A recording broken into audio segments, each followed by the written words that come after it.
अभय दुबे जी, आपसे शुरुआत करते हुए, अब नरेंद्र मोदी ने राष्ट्रपति ट्रंप के सामने ये जो दो टूक कह दिया है, उसके बाद आप संतुष्ट हैं आप लोग? क्योंकि सरेंडर मोदी का एक बड़ा कैंपेन भी कांग्रेस पार्टी की ओर से छेड़ा गया था, वो भी तब जब विदेश मंत्री खुद मिस्त्री साहब, तमाम पार्टियों की ओर से सवाल उठाए जा रहे थे सरकार। दोस्तों, मैं आपके लिए लाया हूं एक नई वीडियो जिसमें अभय दुबे ने सुधांशु त्रिवेदी को ऐसा करारा जवाब दिया कि स्टूडियो में सन्नाटा छा गया। तो चलो शुरू करते हैं वीडियो। पिक्चर चालू करो बे। अभय दुबे जी, आपसे शुरुआत करते हुए, अब नरेंद्र मोदी ने राष्ट्रपति ट्रंप के सामने ये जो दो टूक कह दिया है, उसके बाद आप संतुष्ट हैं आप लोग? क्योंकि सरेंडर मोदी का एक बड़ा कैंपेन भी कांग्रेस पार्टी की ओर से छेड़ा गया था, वो भी तब जब विदेश मंत्री खुद मिस्त्री साहब, तमाम पार्टियों की ओर से सवाल उठाए जा रहे थे, सरकार उसका जवाब दे रही थी। अब कम से कम संतोष है इस बात का, खुश हैं आप लोग? चलो भाई, देखो अब मैं क्या करता हूं। कांग्रेस पार्टी ने अपनी तरफ से कभी नहीं कहा कि अमेरिका ने मध्यस्थता करके सीज फायर करवाया।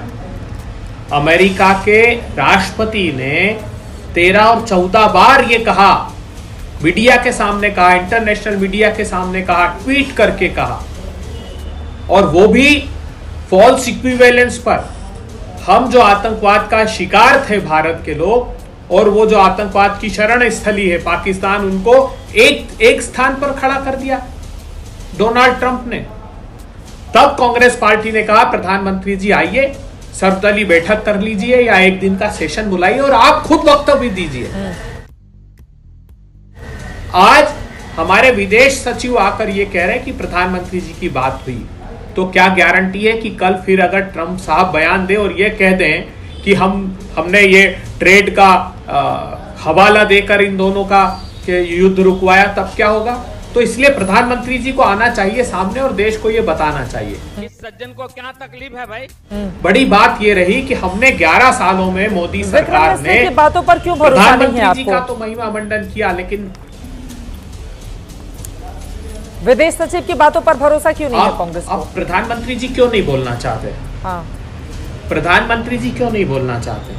क्या कोई कानून उनको रोकता है? क्या कहना चाहिए ना, ट्रंप जी के लिए भी कहना चाहिए। जब वो खुलकर कह रहे हैं इतना, तो उनको कहना चाहिए था सबके सामने आकर कि ये बात गलत है, ये इस बात से मैं सहमत नहीं हूँ। तो मतलब कांग्रेस पार्टी जो लगातार निशाना साध रही थी कि नरेंद्र मोदी ने ट्रंप के सामने सरेंडर कर दिया है, सरेंडर मोदी है, इंदिरा गांधी की तस्वीर लाकर आप लोग ट्रोल भी कर रहे थे नरेंद्र मोदी को, अब तो नहीं करेंगे ना?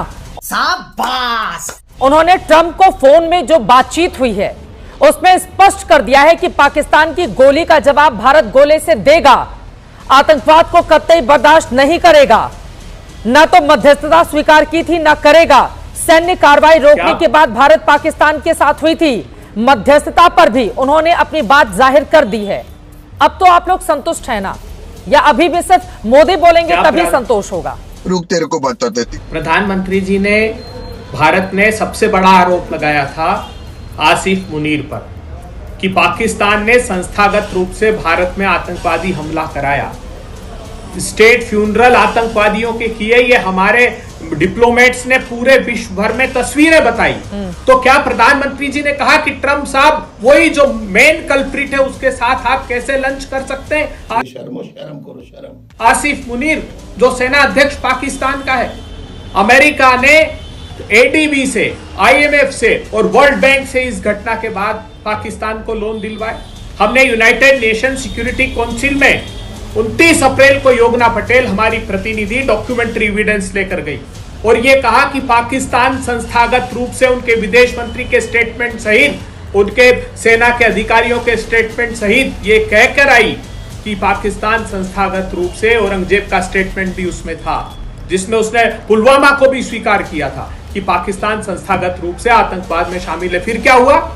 ये इन सारे देशों की सहमति से यूनाइटेड नेशन सिक्योरिटी काउंसिल में पाकिस्तान को आतंकवाद निरोधी कमेटी का, अरे तो इसी पर तो G7 में उनकी ओर से कहा गया है कि आतंकवाद के खिलाफ लड़ाई में एकजुटता जरूरी है और आतंकवाद का साथ देना पूरी मानवता के साथ विश्वासघात है। उन्होंने कहा तो है, यकीनन पाकिस्तान को लेकर अमेरिका की जो स्थिति है उसके लिए भी एक बड़ा संदेश है। और यहां पर बार बार कांग्रेस पार्टी की ओर से जो सवाल उठाए जा रहे हैं, बेदुबी जी, विक्रम मिस्री एक बड़े पोजीशन पर हैं, लेकिन उनकी बात को दरकिनार करते हुए विदेश मंत्री बार बार बयान देते रहे।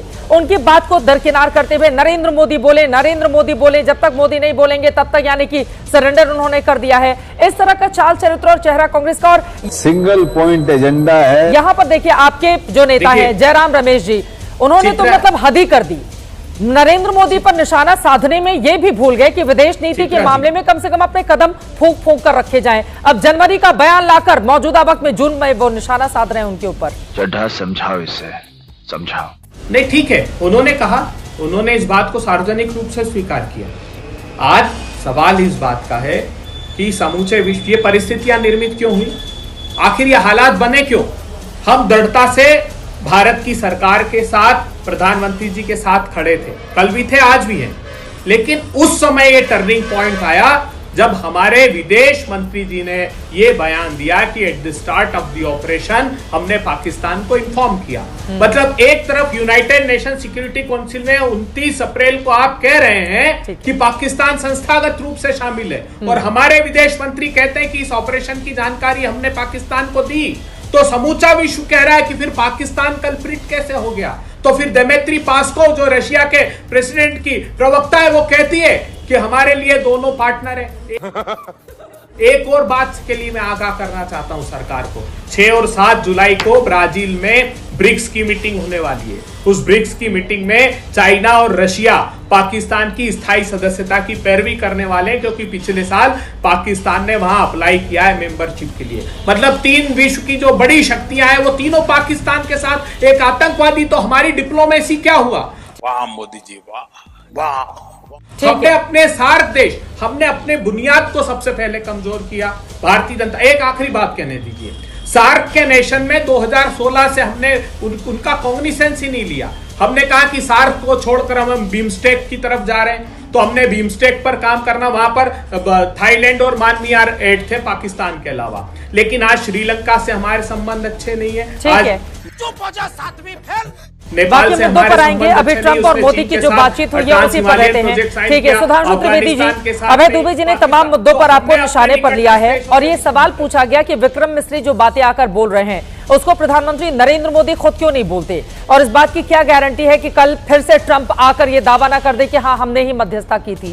बोलो बोलो, टेल। देखिए, आज कांग्रेस पार्टी एक गलत और झूठे भ्रामक ट्वीट के द्वारा जनसंघ से एक्सपोज हुई है, और निरंतर इनको भरोसा किसी चीज पे है ही नहीं। चित्रा जी, क्या बताया जा सकता है। अबे साले, ये तो वो हैं 2016 में इनको भरोसा नहीं था, कह रहे थे सर्जिकल स्ट्राइक का सबूत दो। 2019 में एयरफोर्स के ऊपर इनको भरोसा नहीं था। जब कोविड वैक्सीन आई तो इनको भरोसा नहीं था। यहां तक कि जब कोविड का टीका लगने की बात आई तो कहने लगे नहीं, वो सैंपल का स्टैटिस्टिकल डाटा दीजिए, हमें उस पर भरोसा नहीं है। फिर चुनाव आयोग पे इनको भरोसा नहीं था, मीडिया पे इनको भरोसा नहीं था, और तो चित्रा जी, इनके नेता जो इनके द्वारा नामित होकर संसदीय मामलों की विदेश संबंधी समिति के अध्यक्ष हैं शशि थरूर, यदि वो विदेश संबंधी मामले में भारत का पक्ष रखने गए तो उस पर भरोसा नहीं। बोलने दे, तकलीफ हुआ है बेचारे को, बोल। अरे भाई, भरोसा है किस पे। हकीकत में आपका खुद पे भरोसा खत्म हो गया है, इसीलिए आपको किसी भी बयान से भरोसा दिलाना किसी के लिए संभव ही नहीं है। रुक, तेरे को बता देती। सुधांशु जी, जो सवाल कांग्रेस पार्टी पूछ रही है कि प्रधानमंत्री नरेंद्र मोदी की ओर से ये बातें देश के सामने क्यों नहीं रखी जा रही हैं, क्योंकि हर मुद्दे पर हम सब जाते हैं, प्रधानमंत्री सीधा संवाद कैसे देश की जनता के साथ करते हैं। लेकिन अभय दुबे जी, उन्होंने जो सवाल खड़े किए हैं पहले उस पर आप जवाब दे दें। चित्रा जी, पाकिस्तान परस्ती का राग नहीं अलापना चाहिए। मेरे विद्वान साथी मित्र हैं भारतीय जनता पार्टी के सांसद महोदय, किसने प्यार प्रदर्शित किया। मनमोहन सिंह जी 10 साल पाकिस्तान नहीं गए थे, जानते हैं आप। बगैर बुलाए आप केक काटने गए कि नहीं गए प्रधानमंत्री जी 2015 में। नवाज शरीफ जी की माता जी के पैर छुए। वो छोड़िए, पुरानी घटना हो गई। इस पहलगाम से भी भयावह हमला हुआ था रियासी का पिछले साल, जब आपने अभी एक सरकार का 1 साल सेलिब्रेट किया है, उसी दिन की घटना है जब आपका मंत्रिमंडल शपथ ले रहा था। श्रद्धालुओं की 50 यात्रियों की भरी हुई जम्मू के रियासी में बस थी। आतंकवादियों ने अंधाधुंध गोलीबारी की, 9 लोगों को तो मौके पर मार डाला। वो तो ड्राइवर के सिर में गोली लग गई तो वो गाड़ी चली गई खाई में, लेकिन फिर भी 40 लोगों के सीने पर गोलियां लगी।